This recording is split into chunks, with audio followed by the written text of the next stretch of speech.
नमस्कार, आदाब। आप देख रहे हैं द जस्टिस हिंदी। प्रदेश में मतदाता सूची का विशेष गहन पुनरीक्षण यानी SIR अभियान जारी है। यह वही अभियान है जिसमें BLO यानी बूथ लेवल ऑफिसर घर घर जाकर वोटर लिस्ट अपडेट करते हैं, लेकिन इस बार एक और बड़ी बात सामने आई है। यूपी की राजनीति में कौन कितना जमीन पर सक्रिय है, इसकी सच्चाई खुद SIR ने उजागर कर दी है। सबसे पहले बात करते हैं BLO और BLA की। BLO निर्वाचन आयोग की रीढ़ होते हैं और BLA यानी बूथ लेवल एजेंट किसी भी राजनीतिक दल की सबसे अहम जमीनी ताकत माने जाते हैं। जिस पार्टी का बूथ मजबूत, उसी पार्टी की चुनावी दिशा मजबूत मानी जाती है। SIR के दौरान यूपी में 1,62,486 बूथों पर राजनीतिक दलों ने कुल 4,91,115 BLA नियुक्त किए हैं। सबसे आगे है भाजपा, जिसने 1,59,843 बूथों पर BLA दिए हैं। इसके बाद समाजवादी पार्टी 1,42,121 बूथों पर BLA तैनात किए हैं। यह संख्या दिखाती है कि सपा हालात कठिन होने के बावजूद मैदान में सक्रिय रहने की कोशिश कर रही है।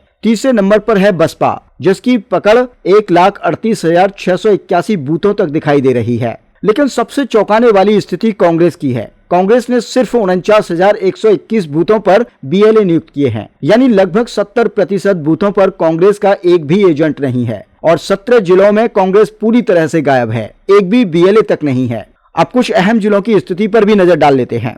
रामपुर, जहां सपा का प्रभाव माना जाता था, वहां समाजवादी पार्टी का एक भी BLA नहीं है। कानपुर नगर, यहां बसपा का एक भी BLA नहीं है। भाजपा देश की सबसे बड़ी पार्टी होने के बावजूद 2643 बूथों पर बीजेपी का एक भी BLA नहीं है, ज्यादातर मुस्लिम और यादव बाहुल्य इलाकों में। वहीं NDA के सहयोगी दल रालोद, सुभाषपा, निषाद पार्टी, किसी ने भी एक भी BLA नियुक्त नहीं किया है। राजा भैया की पार्टी तक ने एक भी बूथ पर एजेंट नहीं उतारा। इसी बीच सबसे चिंताजनक बात, अब तक 8 BLO की मौत हो चुकी है, जिनमें से 3 आत्महत्याएं और 4 हार्ट अटैक के मामले शामिल हैं। SIR को लेकर बढ़ते दबाव ने BLO पर भारी असर डाला है। मुख्य निर्वाचन अधिकारी नवदीप रिणवा का कहना है कि राजनीतिक दलों की ओर से कई जिलों में एक भी BLA नहीं है, यानी जमीनी स्तर पर सक्रियता सिर्फ दावों में है। और अब सवाल बनता है, जब कांग्रेस और विपक्ष दावा करते हैं कि वे भाजपा को हराने की तैयारी कर रहे हैं, तो क्या बिना जमीन पर बूथ प्रबंधन के यह संभव है? जब कई जिलों में BLA ही नहीं है, तो ये कैसी जमीनी लड़ाई है? जो दल बूथों पर अपनी मौजूदगी तक दर्ज नहीं करा पा रहे हैं, क्या वे सच में सत्ता बदलने की लड़ाई लड़ रहे हैं? आपका क्या कहना है? इसके ऊपर हमें कमेंट कर जरूर बताएं।